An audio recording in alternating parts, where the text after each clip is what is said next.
Selamat datang di Ermo TV.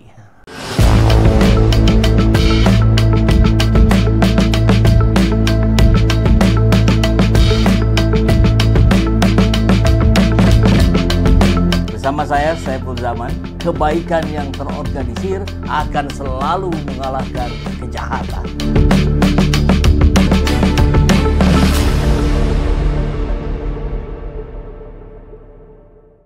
Atas nama Joko Widodo dengan NIM 1681 KT Fakultas Kehutanan UGM pada tanggal 5 November 1985 yang telah diuji secara laboratoris berikut sampel pembanding dari 3 rekan pada masa menempuh perkuliahan Fakultas Kehutanan UGM meliputi bahan kertas, pengaman kertas, teknik cetak, tinta tulisan, tinta tulisan tangan, cat stempel, dan tinta tanda tangan milik dekan dan rektor. Dari peneliti tersebut, maka antara bukti dan pembanding adalah identik atau berasal dari satu produk yang sama. Nomor 14 tercantum nama Joko Widodo terhadap orang tersebut telah dipastikan keasliannya melalui keterangan staf perpustakaan.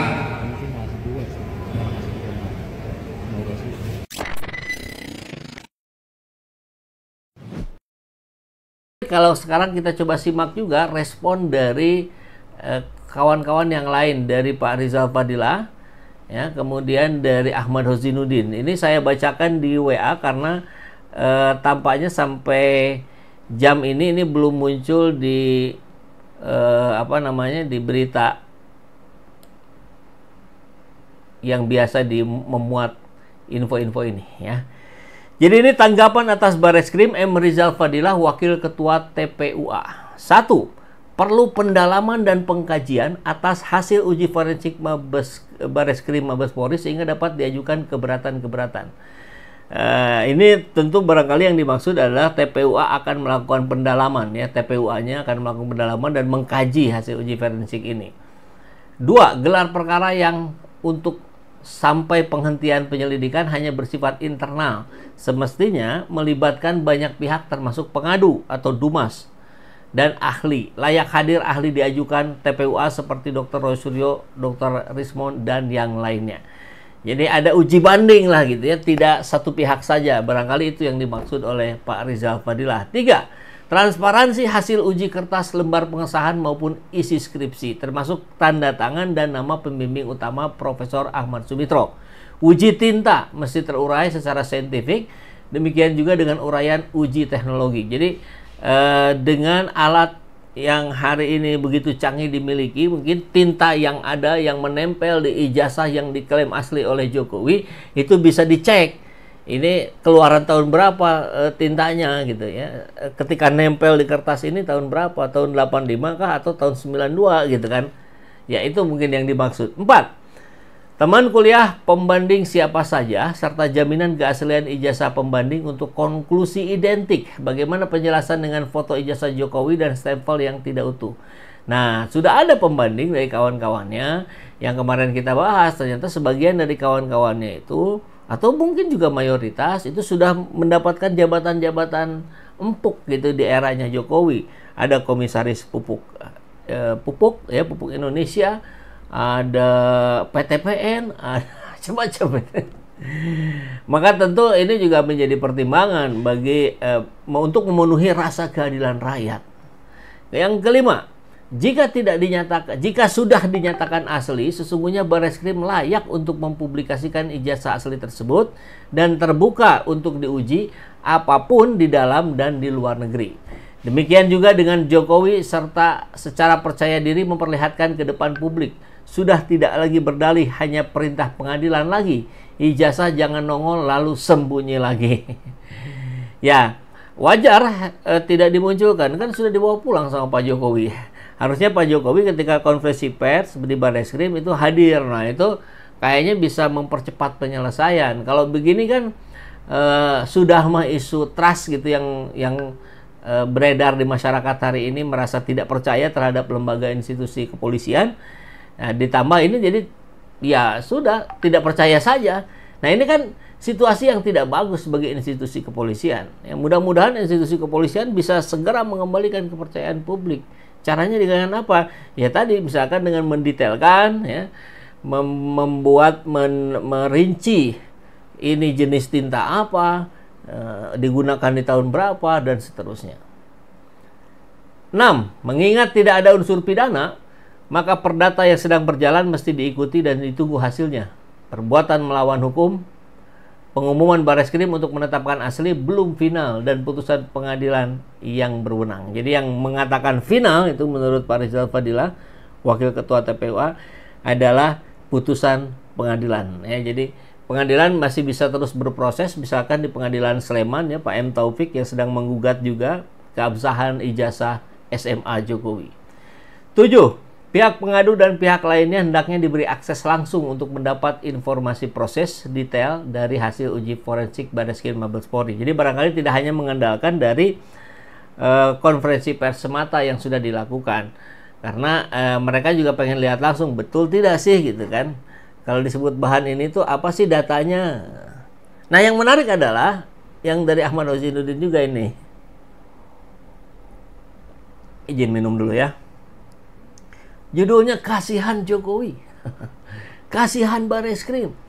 Kasihan seluruh rakyat yang dibuat gaduh oleh kasus ijazah palsu Jokowi. Tapi yang pertama dikasihani oleh Ahmad Hozinuddin adalah Jokowi. Kok bisa? Oke. Kita simak tulisannya ya. Jadi ini dari diskusi yang dilakukan oleh Interupsi namanya ya, di Anissa Dasuki dan iNews TV. Nah, Ahmad Hozinuddin menyatakan kasihan ke Jokowi. Kenapa? Ya bukan hanya Jokowi tapi ya Bareskrim dan juga rakyat. Pertama, penulis merasa kasihan kepada Jokowi karena Jokowi telah mengambil pilihan untuk menempuh perjalanan panjang dan melelahkan untuk meyakinkan publik atas keaslian ijazahnya, sehingga meminjam otoritas Bareskrim melakukan uji laboratorium forensik. Namun, tindakan itu tak juga membuat publik yakin ijazahnya asli. Ya, saya kira ini bisa dilihat di berbagai platform media sosial ya. Bagaimana perimbangan yang percaya dengan yang tidak ini, saya kira lebih menonjol yang tidak. Lalu Jokowi meminjam narasi media dengan mengundangnya untuk melihat ijazahnya. Rakyat juga tak percaya. Terakhir, meminjam otoritas Bareskrim, hasilnya silahkan nilai sendiri. Padahal ada jalur pendek yang sangat sederhana, yakni dengan menunjukkan ijazah aslinya. Tapi jalan sederhana yang paling simpel untuk meyakinkan publik tidak diambil oleh Jokowi. Kalau kita ingat sebuah pepatah yang umum kita dengar ya, kejujuran itu simpel, sederhana. Kebohongan itu rumit dan berbelit-belit. Kedua, penulis kasihan kepada Bareskrim telah bekerja keras untuk menguji ijazah konon asli milik Jokowi. Tapi hasil tes ini hanya untuk menghentikan Dumas yang dilaporkan TPUA. Hasil ini tidak bisa meyakinkan publik untuk percaya ijazah Jokowi asli. Hasil ini juga tidak bisa dipakai untuk penyidik Polda Metro Jaya untuk menguatkan laporan Jokowi. Kenapa? Ini pertanyaan kemarin ya. Oh, ini akan dijadikan dalil nih oleh Polda Metro. Sebab laporan Jokowi di Polda adalah tindakan pro justisia berdasarkan LP, sedangkan proses di Bareskrim hanyalah Dumas. Itu artinya Polda Metro harus kembali menguji ijazah Jokowi dengan tindakan permulaan menyitanya untuk barang bukti. Jadi ijazah itu tidak bisa ditenteng-tenteng ke sana kemari oleh Jokowi setelah menjadi barang bukti. Selama itu barbuk maka itu statusnya disita. Nah, gitu barangkali ya. Roy dan kawan-kawan tak bisa dianggap menyebar fitnah dengan bukti yang ada di Bareskrim. Bukti itu harus berasal dari proses yang terjadi di Polda Metro Jaya. Tapi kan sama-sama polisi ya. Dan nanti kita pertanyakan ya. Ketiga, penulis kasihan kepada seluruh rakyat yang dipermainkan Jokowi. Semestinya Jokowi bisa menunjukkan ijazah aslinya untuk menghentikan kegaduhan ini. Bukankah? Bukan berdalih tidak ada kewajiban hukum, sehingga membuat perkara ini berlarut-larut. Membuat bangsa ini terbelah dan kehilangan energi besar untuk perkara yang sangat sederhana. Ya, betul juga ya. Ini jadi terbelah gitu rakyat ya. Padahal mestinya kita fokus pada yang jauh lebih efektif. Kenapa nggak diselesaikan dengan cara yang simpel? Tapi kenapa Jokowi tak mau menunjukkan ijazahnya? Kemungkinannya hanya dua. Pertama, Jokowi memang tak punya ijazah asli. Lalu apa yang mau ditujukan kepada rakyat? Kedua, Jokowi punya ijazah asli tapi ingin mempermainkan rakyat. Kalau punya, kenapa disembunyikan? Bukankah sama saja Jokowi jahat, mengadu domba rakyat dan membuat gaduh hanya karena ego tak mau menunjukkan ijazahnya? Kalau kita ingat, katanya kan Obama juga saat menjadi presiden Amerika kan begitu. Dituduh bukan kelahiran Amerika. Akhirnya ditunjukkan akta kelahirannya, nih saya kelahiran Hawaii, Amerika. Selesai. Entah apa, yang jelas kami akan terus mengawal kasus ini. Jangan sampai ada lagi korban ijazah Jokowi seperti yang dialami Bambang Tri dan Gus Nur. Ya kita tahu Bambang Tri dan Gus Nur ini di penjara. Gus Nur sudah bebas, Bambang Tri belum. Ini karena sama menggugat keabsahan ijazah Jokowi.